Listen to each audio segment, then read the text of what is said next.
ತಿರುಪತಿಯಲ್ಲಿ ಈ 4 ಅರ್ಚಕ ಕುಟುಂಬಗಳೇ ಪವರ್ಫುಲ್.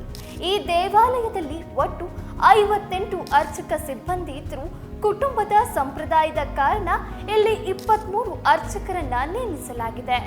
ದೇವಾಲಯದ ಪ್ರಧಾನ ಅರ್ಚಕರು ಆನುವಂಶಿಕ ಕುಟುಂಬದವರಾಗಿದ್ದಾರೆ ಮತ್ತು ಅವರ ಮಾಸಿಕ ವೇತನ ಸುಮಾರು 82,000 ರೂಪಾಯಿಯಾಗಿದೆ. ತಿರುಪತಿ ದೇಗುಲದ ಒಟ್ಟು ಆದಾಯದಲ್ಲಿ ಈ 4 ಕುಟುಂಬಗಳಿಗೆ ಯಾವಾಗಲೂ ಪಾಲು ಇದ್ದೇ ಇರುತ್ತದೆ. ಅವರಿಗೆ ಮುಖ್ಯಮಂತ್ರಿಯನ್ನ ನೇರವಾಗಿ ಸಂಪರ್ಕಿಸುವ ಅಧಿಕಾರವೂ ಇದೆ. ತಿರುಪತಿಯಲ್ಲಿ ಈ 4 ಅರ್ಚಕ ಕುಟುಂಬಗಳೇ ಪವರ್ಫುಲ್. ತಲೆಮಾರುಗಳಿಂದ ಇವರಿಗೆ ಸಿಗುವ ಸೌಲಭ್ಯ ಏನು, ಸಂಬಳ ಎಷ್ಟು? ಶತಮಾನಗಳಿಂದ ತಿರುಪತಿ ದೇವಸ್ಥಾನದ ಧಾರ್ಮಿಕ ನಿರ್ವಹಣೆಯನ್ನ 4 ಬ್ರಾಹ್ಮಣ ಕುಟುಂಬಗಳು ನಡೆಸಿಕೊಂಡು ಬರ್ತಿವೆ. ಅವರನ್ನ ತಿರುಪತಿ ದೇವಸ್ಥಾನದ 4 ಪ್ರಬಲ ಕುಟುಂಬಗಳು ಎಂದು ಕರೆಯಲಾಗುತ್ತದೆ. ತಿರುಪತಿ ದೇವಸ್ಥಾನದಲ್ಲಿ ಮುಂಜಾನೆಯಿಂದ ಸಂಜೆಯವರೆಗೆ ನಡೆಯುವ ಧಾರ್ಮಿಕ ವಿಧಿವಿಧಾನಗಳನ್ನ ಈ 4 ಕುಟುಂಬದವರೇ ನೆರವೇರಿಸುತ್ತಾರೆ. ಈ ದೇವಾಲಯದಲ್ಲಿ ಒಟ್ಟು 58 ಅರ್ಚಕ ಸಿಬ್ಬಂದಿ ಇದ್ದರೂ ಕುಟುಂಬದ ಸಂಪ್ರದಾಯದ ಕಾರಣ ಇಲ್ಲಿ 23 ಅರ್ಚಕರನ್ನ ನೇಮಿಸಲಾಗಿದೆ. ಅಂದಹಾಗೆ ಈ 4 ಪುರೋಹಿತರ ಕುಟುಂಬವು ಅತ್ಯಂತ ಶ್ರೀಮಂತವಾಗಿದ್ದು ಭಾರಿ ಸೌಲಭ್ಯಗಳನ್ನ ಸಹ ಹೊಂದಿದೆ. ಈ 4 ಪ್ರಭಾವಶಾಲಿ ಅರ್ಚಕ ಮನೆತನಗಳ ಹೆಸರು ಹೀಗಿದೆ: ಪೈಡಿಪಲ್ಲಿ, ಗೊಲ್ಲಪಲ್ಲಿ, ಪೆದ್ದಿಂತಿ ಮತ್ತು ತಿರುಪತಮ್ಮ. ಈ ಕುಟುಂಬಗಳು ತಿರುಮಲದ ಶ್ರೀ ವೆಂಕಟೇಶ್ವರ ಸ್ವಾಮಿ ದೇವಸ್ಥಾನದಲ್ಲಿ ತಲೆಮಾರುಗಳಿಂದ ಧಾರ್ಮಿಕ ವಿಧಿವಿಧಾನಗಳನ್ನ ನಡೆಸಿಕೊಂಡು ಬರ್ತಿವೆ. ಈ 4 ಕುಟುಂಬಗಳ 23 ಪುರೋಹಿತರು ತಿರುಪತಿಯಲ್ಲಿ ಧಾರ್ಮಿಕ ವಿಧಿವಿಧಾನಗಳನ್ನ ಪೂರೈಸುತ್ತಾರೆ. ಇದರ ಜೊತೆಗೆ ಈ ದೇವಾಲಯದ ಬಗ್ಗೆ ಅನೇಕ ಅಪರೂಪದ ಮಾಹಿತಿಗಳನ್ನ ತಿಳಿದುಕೊಳ್ಳುವುದು ಕೂಡ ಮುಖ್ಯ. ತಿರುಮಲ ತಿರುಪತಿ ದೇವಸ್ಥಾನಂ ಟ್ರಸ್ಟ್ ದೇಗುಲದ ಎಲ್ಲ ಕೆಲಸಗಳಿಗಾಗಿ ಒಟ್ಟು 16,000 ಜನ ಸಿಬ್ಬಂದಿಯನ್ನ ನೇಮಿಸಿದೆ. 4 ವಂಶ ಪಾರಂಪರ್ಯ ಬ್ರಾಹ್ಮಣ ಅರ್ಚಕ ಕುಟುಂಬಗಳಿಂದ 23 ಅರ್ಚಕರಿದ್ದು ದೇವಾಲಯದ ನಿಜವಾದ ಧಾರ್ಮಿಕ ಶಕ್ತಿ ಆ ಕುಟುಂಬಗಳ ಕೈಯಲ್ಲಿಯೇ ಇದೆ. ಇದಲ್ಲದೆ ತಿರುಪತಿ ದೇವಸ್ಥಾನದಲ್ಲಿ ವಂಶ ಪಾರಂಪರ್ಯವಲ್ಲದ 35 ಮಂದಿ ಕೂಡ ಅರ್ಚಕರಾಗಿದ್ದಾರೆ. ದೇವಾಲಯದ ಪ್ರಧಾನ ಅರ್ಚಕರು ಆನುವಂಶಿಕ ಕುಟುಂಬದವರಾಗಿದ್ದಾರೆ ಮತ್ತು ಅವರ ಮಾಸಿಕ ವೇತನ ಸುಮಾರು 82,000 ರೂಪಾಯಿಯಾಗಿದೆ. ಇಷ್ಟು ಮಾತ್ರವಲ್ಲದೆ ವಿವಿಧ ಸೌಲಭ್ಯಗಳನ್ನು ಸಹ ಅವರಿಗೆ ವಿತರಿಸಲಾಗಿದೆ. ಇತರ ಪ್ರಧಾನ ಅರ್ಚಕರು ಸಹ ಆನುವಂಶಿಕರಾಗಿದ್ದು ಅವರು ಪ್ರತಿ ತಿಂಗಳು ಸಂಬಳವಾಗಿ 52,000 ರೂಪಾಯಿ ಪಡೆಯುತ್ತಾರೆ. ವಿವಿಧ ಭತ್ಯೆಗಳು ಬೇರೆಯೇ ಇದ್ದು ಅವರಿಗೆ ಅನುಭವದ ಆಧಾರದ ಮೇಲೆ 30,000ದಿಂದ 60,000 ರೂಪಾಯಿ ನೀಡಲಾಗುತ್ತದೆ. ಇನ್ನು ಇಲ್ಲಿನ ಅರ್ಚಕರಾಗಿದ್ದ ರಾಮಣ್ಣ ದೀಕ್ಷಿತರು ಅವರ ಸೇವೆಗೆ ಪ್ರತಿಯಾಗಿ 30 ಲಕ್ಷ ರೂಪಾಯಿ ನೀಡಿದಂತೆ ಕೆಲವು ವಂಶ ಪಾರಂಪರ್ಯ ಅರ್ಚಕರಿಗೂ ಅವರ ಸೇವೆಗಾಗಿ ಭಾರಿ ಮೊತ್ತವನ್ನ ನೀಡಲಾಗ್ತಿದೆ.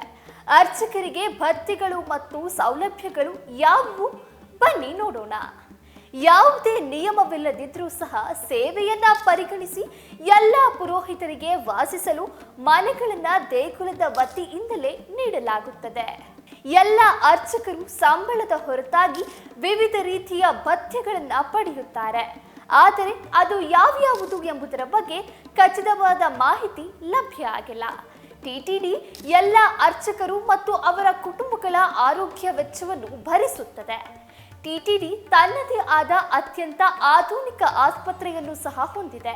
ಎಲ್ಲ ಅರ್ಚಕರಿಗೂ ರಜೆಯ ಸೌಲಭ್ಯವೂ ಇದೆ. ಎಲ್ಲ ಪುರೋಹಿತರಿಗೆ ಕೆಲಸ ಮಾಡಲು ನಿರ್ದಿಷ್ಟ ವಯಸ್ಸನ್ನ ನಿಗದಿಪಡಿಸಲಾಗಿದೆ. ಆ ವಯಸ್ಸಿನ ನಂತರ ಅವರು ನಿವೃತ್ತರಾಗ್ತಾರೆ. ನಿವೃತ್ತಿ ನಂತರ ಅವರು ಕೆಲವು ಪ್ರಯೋಜನಗಳನ್ನು ಸಹ ಪಡೆದುಕೊಳ್ಳುತ್ತಾರೆ. 2018ರಿಂದ ಇಲ್ಲಿ ನಿವೃತ್ತಿ ಯೋಜನೆಯನ್ನ ಜಾರಿಗೊಳಿಸಲಾಗಿದೆ. ಆದರೆ ವಂಶ ಪಾರಂಪರ್ಯವಲ್ಲದ ಅರ್ಚಕರಿಗೆ ನಿವೃತ್ತಿ ನಂತರ ಯಾವುದೇ ಸೌಲಭ್ಯ ಇಲ್ಲ. ಈ ಸಂಬಂಧ ನ್ಯಾಯಾಲಯದಲ್ಲಿ ಪ್ರಕರಣ ನಡೆಯುತ್ತಿದೆ.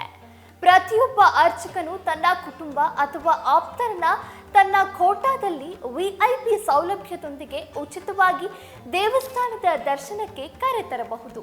ವಿಶೇಷವಾಗಿ ಆನುವಂಶಿಕ ಅರ್ಚಕರು ತಿರುಮಲ ದೇವಸ್ಥಾನದಲ್ಲಿ ದರ್ಶನಕ್ಕಾಗಿ ನಿರ್ದಿಷ್ಟ ಸಂಖ್ಯೆಯ ವಿಐಪಿ ಪಾಸ್ಗಳನ್ನು ಹೊಂದಲು ಅರ್ಹರಾಗಿರುತ್ತಾರೆ. ಪ್ರತಿ ಅರ್ಚಕರು ಸಾಮಾನ್ಯವಾಗಿ ದರ್ಶನಕ್ಕಾಗಿ 2 ವಿಐಪಿ ಪಾಸ್ಗಳು ಪಡೆಯಬಹುದು. ಅವರು ಕುಟುಂಬ ಸದಸ್ಯರು ಅಥವಾ ಅತಿಥಿಗಳನ್ನ ದೇವಸ್ಥಾನದಲ್ಲಿ ತ್ವರಿತ ದರ್ಶನಕ್ಕಾಗಿ ಆರಾಮದಾಯಕ ರೀತಿಯಲ್ಲಿ ಕರೆತರಲು ಅವಕಾಶ ನೀಡಲಾಗುತ್ತದೆ.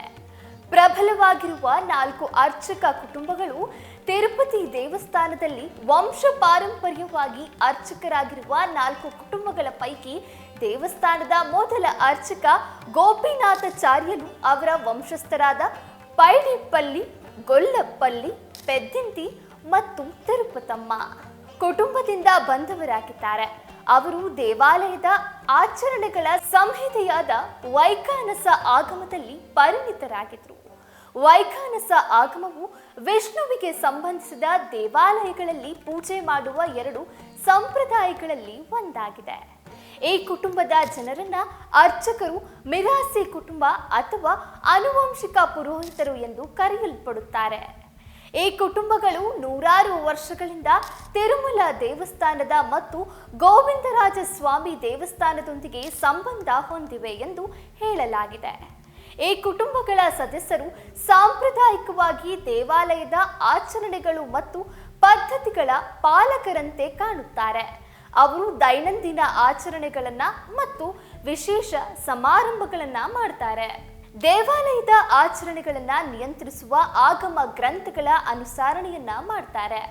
ಸದ್ಯ ತಿರುಪತಿ ದೇವಸ್ಥಾನದ ಪ್ರಧಾನ ಅರ್ಚಕ ಗೊಲ್ಲಪಲ್ಲಿ ಪಾರಂಪರಿಕ ಕುಟುಂಬಕ್ಕೆ ಸೇರಿದ ವೇಣುಗೋಪಾಲ ದೀಕ್ಷಿತುಲು. ಇವರು 2018ರಲ್ಲಿ ಪ್ರಧಾನ ಅರ್ಚಕರಾಗಿ ನೇಮಕರಾದರು. ಈ ಹಿಂದೆ ಇದೇ ಗೊಲ್ಲಪಲ್ಲಿ ಮನೆತನಕ್ಕೆ ಸೇರಿದ ಡಾಕ್ಟರ್ ವಿ ರಾಮಣ್ಣ ದೀಕ್ಷಿತುಲು ದೇವಾಲಯದ ಪ್ರಧಾನ ಅರ್ಚಕರಾಗಿದ್ದರು.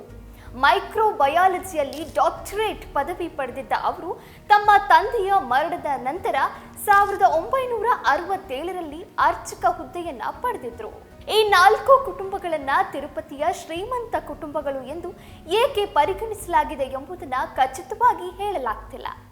ಆದರೆ ತಿರುಪತಿ ದೇಗುಲದ ಒಟ್ಟು ಆದಾಯದಲ್ಲಿ ಈ 4 ಕುಟುಂಬಗಳಿಗೆ ಯಾವಾಗಲೂ ಪಾಲು ಇದ್ದೇ ಇರುತ್ತದೆ.